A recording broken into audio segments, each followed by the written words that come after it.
食物的内在味道总是与人息息相关。建湖月台名士乡，绍兴月城，遍地知识分子，而美食是散落其中的彩蛋，所以绍兴月城也遍地知识分子。流淌2500年的城南头劳河，在漫长岁月见证着古越先民用谷物酿造，以建壶入酒的生活智慧与审美。如果说书香气、历史气是绍兴比喻意义上的味道，那酒香气是让月城鲜活起来的具体而又感性的味道。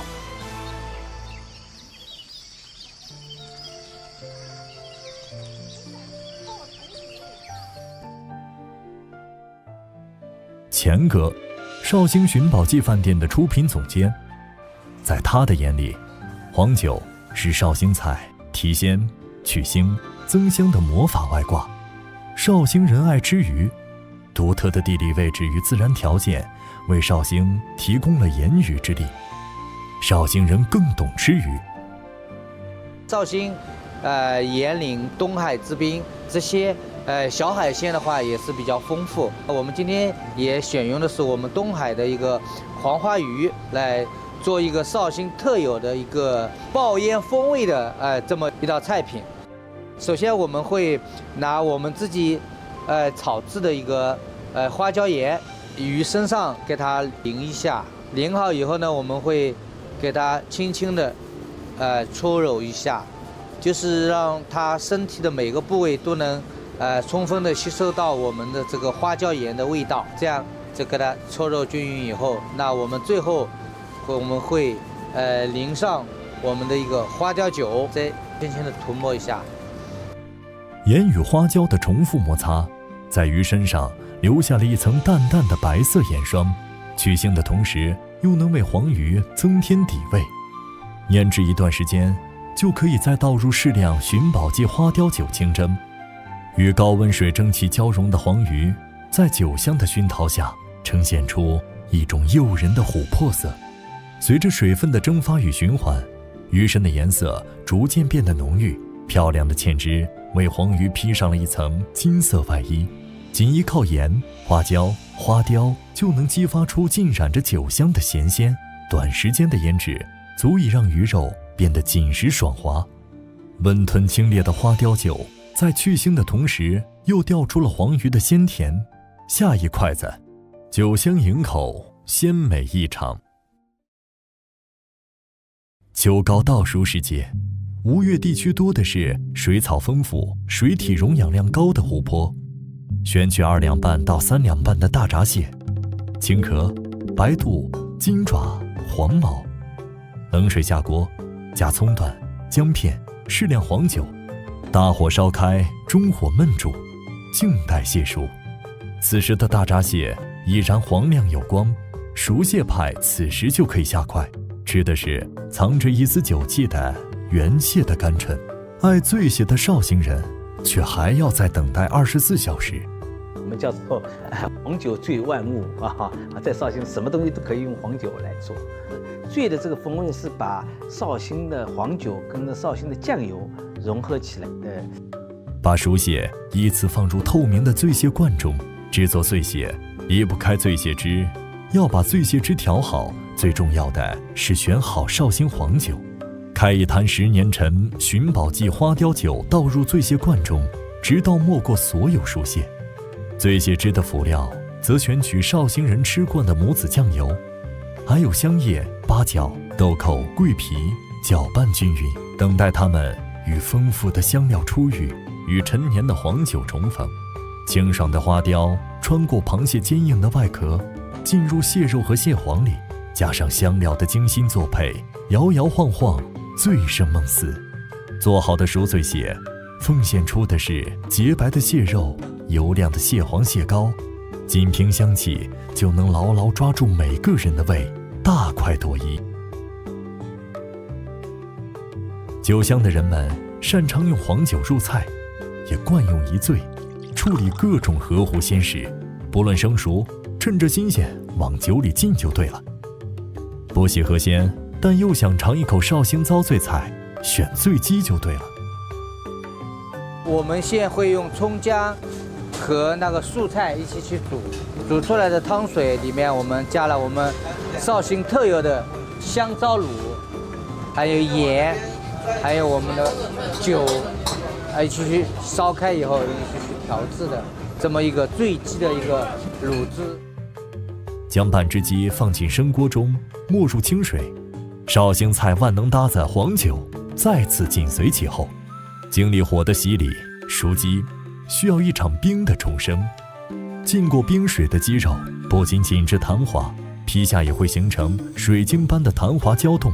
鸡与酒相得益彰，咸中带鲜，鲜中又透着淡淡酒香，是绍兴地区一道出镜率很高的经典冷盘。黄酒这个风味是绍兴独有的一个风味啊，但是光是有这个风味，可能就是变得太传统了。会吃的绍兴人从不会停止探索创意融合的步伐，有不少来悦城的游客都会被一道黄酒布丁深深吸引。黄酒布丁的话，也是我们一个中西合璧的这么一个融合的一道点心，它的口感呢，酒香比较浓郁。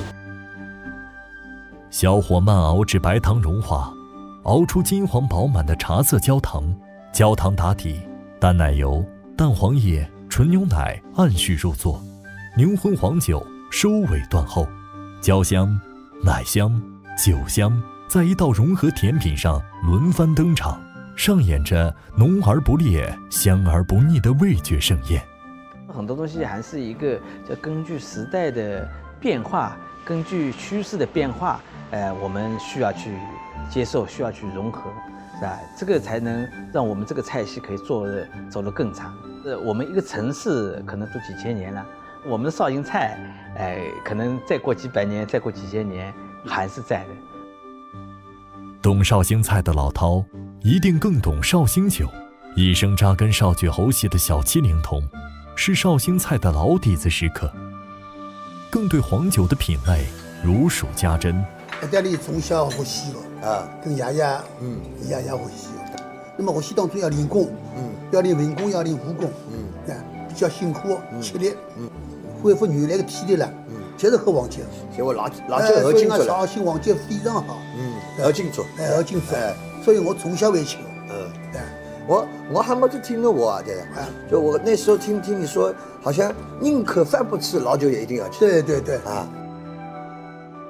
如果绍举侯王可以千变万化，那么老酒的故事就像是侯王手中的侯棍，配得上任何一道绍兴10碗头。我来外头的客人，我也来家里头活哈，绍兴的老酒啦，配菜啦，还有黄酒饮的活法。觉得呢，那个呢，觉得这道菜里的每上道菜都为之有这黄酒有得嘎个故事，千变万化，但是都是地地道道的绍兴食材。对，实际上那个绍兴菜包括老酒呢，都是饮食文化之一。绍兴人的人生哲学，无非老酒咪咪，聊以慰藉。温一壶老酒，像敞开胸怀、把盏畅谈的信号，都在黄酒里，是绍兴人共同精神财富。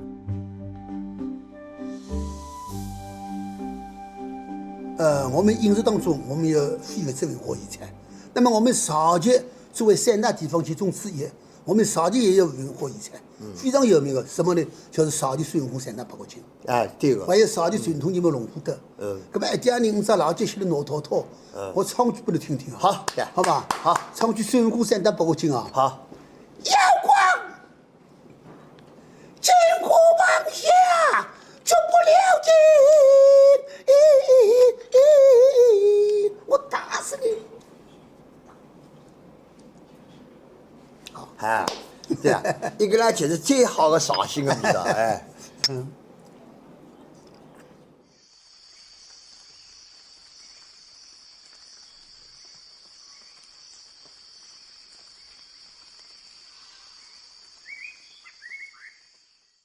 让我们再次把时间调回当下，当下的绍兴，绍兴老城慢慢悠悠，好像没有什么要赶的事情。除了来一口街上的黄酒棒冰，黄酒冰淇淋、黄酒奶茶、黄酒巧克力、黄酒牛轧糖，他们正宣告着万物皆可黄酒。在冬天啊，绍兴人经常会去温一壶酒，冬天的酒会温着喝。然后呢，那个壶呢，跟我们那个温酒的壶呢，跟我们那个煮茶的壶呢，就是拿错了。然后最早出来的一个黄酒奶茶，那么到了12年，我们才正式的就是在门店上架了这个产品。吴辉在家庭特调的基础上，进一步优化了制作工艺及口味，创造出了如今的黄酒奶茶。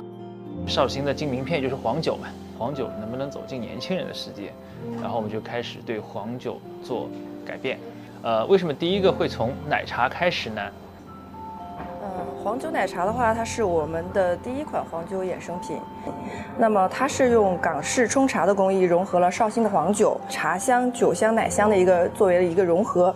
那么我们的黄酒它是用了5年陈的黄酒进行了一个脱醇的工艺，就是它是不会影响开车的，没有什么酒精度。甜度的话，是一个固定甜度，因为我们这个也是调整了很多次，就是它的奶味儿、酒味儿、茶味儿和甜度都是一个相对融合的。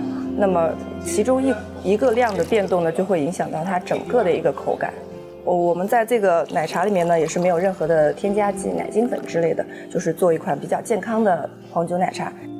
黄酒后乳奶茶的话，它就是在酒味跟奶味上面都有了一个提升，更多的体验到这个黄酒的酒香和那个奶香味儿。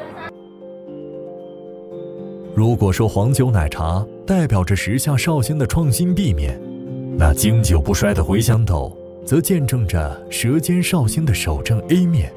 温良碗酒要一碟茴香豆，凭几乙之力，茴香豆走进全民视野。这碟江南著名的传统小吃，做法吃法大有讲究。绍兴茴香豆啊，作为我们老底子绍兴人的话呢，都是并不陌生的。时令到的时候吧，就是选这个新鲜的罗汉豆，然后呢加上八角呀、桂皮呀，然后呢加点盐，有些口味要稍微甜一点的加点糖，这样煮出来就可以了。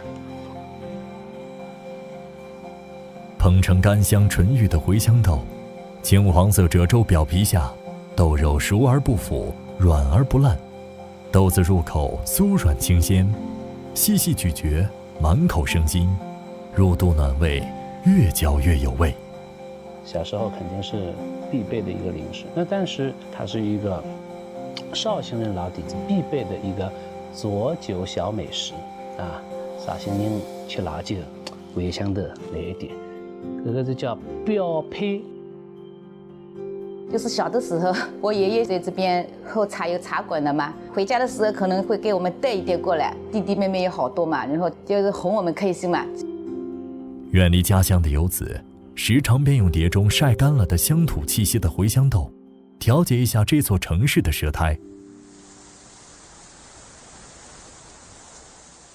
另一种绍兴人的早餐哲学，也会在每个绍兴的早餐店里陆续上演。在绍兴，过早总有新选择。嘎油烤饺，在遍地美食的绍兴，凭借用心食材、匠心手艺、难忘的家常口味，杀出一条新路。烤饺皮用前一天晚上发酵的老面自然发酵，产生的醇类、酯类等化合物，赋予了烤饺面皮特有的香气。每日凌晨3、4点钟，店长老袁还要准备当日所需的其他食材，1比1还原妈生烤饺。我们要的是夹心肉，因为这个部位的肉啦，肯定是口感啦，包括其他的都是最好的，最好的有菜籽油。将现杀猪肉的整块夹心肉剁馅儿，依次滴入酱油、食盐和料酒，再拌进翠绿的小葱末，菜籽油刷锅底，将饺子一码放进老袁亲自定制的8寸生铁锅，这样烤出的饺子不易焦糊，能牢牢锁住烤饺中的满满肉汁。加热水，再盖盖焖烧10来分钟后一揭锅，锅气如浓雾蒸腾，锅底油花滋滋雀跃。一锅地道的绍兴烤饺热乎出炉，打点店里自制的蒜椒酱或醋蘸着吃，焦脆酱色的底颇有嚼劲的皮，鲜甜的葱花肉馅，瞬间迸发的肉汁，共同在口腔中演奏着一首烤脚交响曲。我们没有高低之分，你给劳斯莱斯来吃，我们也不会给你很客气，啊，你也是我们的亲戚朋友，我们也非常欢迎你到我们这里来吃，就有这样一个氛围在那里。最早的一家嘎油烤脚开在长安立交桥，老袁在自己的小店里践行着自己的匠心早餐哲学。附近的绍兴人都把这当成了自己的家庭食堂，据说来店最多的客人一年能吃300多次。他们就像到亲戚家或者说自己家一样，经常会来。这世上本没匠心，做的烤脚多了，便有了匠心。感谢老袁为食客们抵御预制人生所做出的贡献。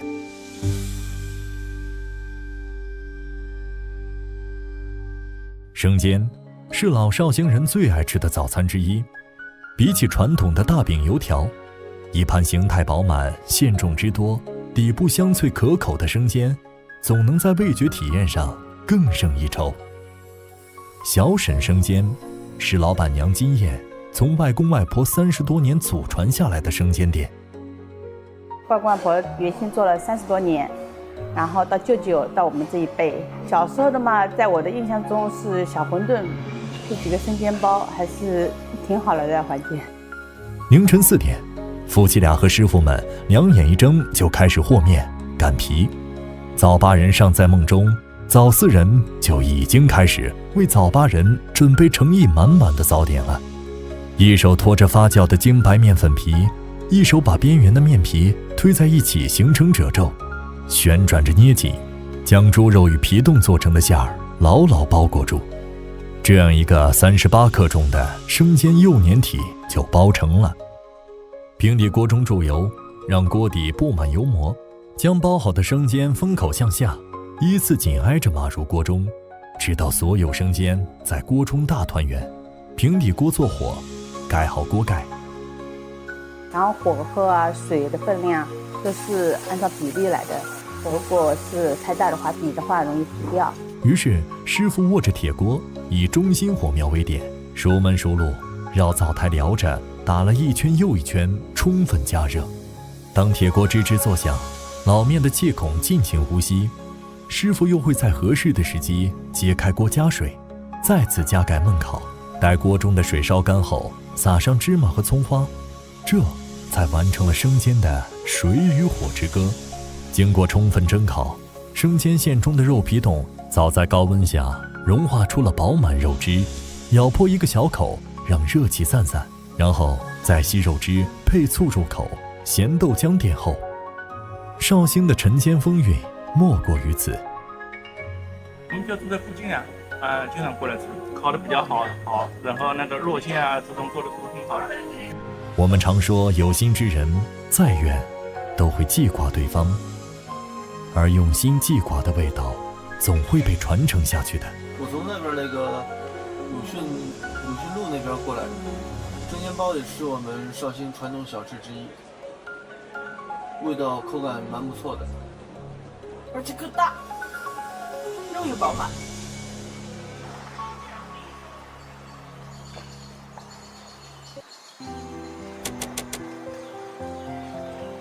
咸豆浆标配面饽饽，一口咸香，诸般赞叹。日常生活之美，好像都能化入口腹之中。因为这套面饽饽就是以葱粒油条为主，葱粒油条为主，这葱粒香，这油条也香。王师母面饽饽的老板做面饽饽已经有30年了，头天夜里就准备面皮，揉好粉，擀好面，再一张张地揭开晾干，酱料按自家配方一道道备好，才能做出最劲道可口的面饽饽，顺顺利利地开张，不砸自家招牌。底下里头他一般都去那他说，我母子酱油嘛要裹进去，好了，糖嘛要裹这个要生不糖我，好了，这里他一定要是喊个中饭，一般的就是比例好说。做米粉造型，稍微过10斤的米粉，用米粉好。葱段在铁板上煸透，油声滋滋中，葱香四溢。打上鸡蛋，再将自制面皮一铺，煎嫩，刷上自家甜面酱。此时，葱的绿，酱的红，蛋的黄，在厚薄均匀的面皮上，已有10分滋味。撒些咸香爽口的萝卜丁、榨菜做配，再迎来酥脆的主角油条，在铁板上压烤，压到面皮脆中透着些焦香，压到油条的油可以浸润着面皮和配料，就可以一举出炉了。酱香迎口，咸甜适中，就是地道绍兴老底子味儿。从小吃到大，最早吃的辰光是绍兴酒鱼。那辰光伊个面包包，阿拉基本上每年会去吃。那辰光包包都介多年数，是因为人家包包讲没心那个心情啊，俺都为了做压力没喜欢吃。俺包包俺做了俺也是开心的，辛苦没有是辛苦。这个嘛呢，本来俺想订来那个，订来那他不要，中央没东西吃。俺们那俺现在也好多，对，好像俺不做那样好多。所以这个吃惯了，好像婆婆，大家觉得也是人家放弃了，是吧？好多老字号，顾客老板彼此熟悉，就像老邻居一样，用买卖面饽饽的方式，每日互道早安，守护一份美食，这何尝不是一种人间乐事？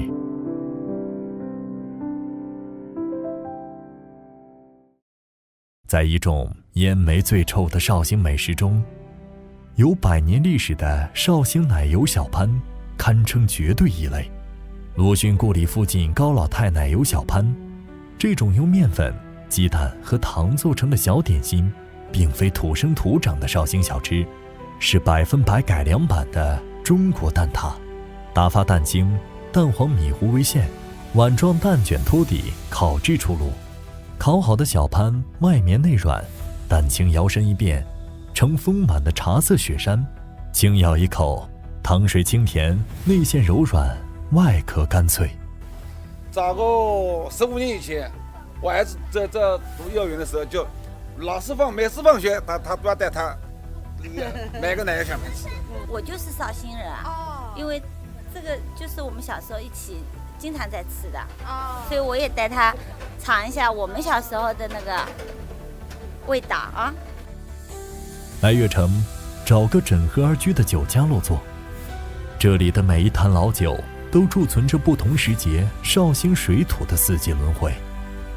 条凳很长，坐得下每个守护绍兴味的老店王。而坐久了，时光便可以慢慢陈酿，时间也好像被浸碎过。吃遍绍兴悦城，几乎等同于沿着舌头的方向穿越过每一个朝代。与其说悦城遍地是美食，不如说悦城遍地是可以无限延伸的人文精神。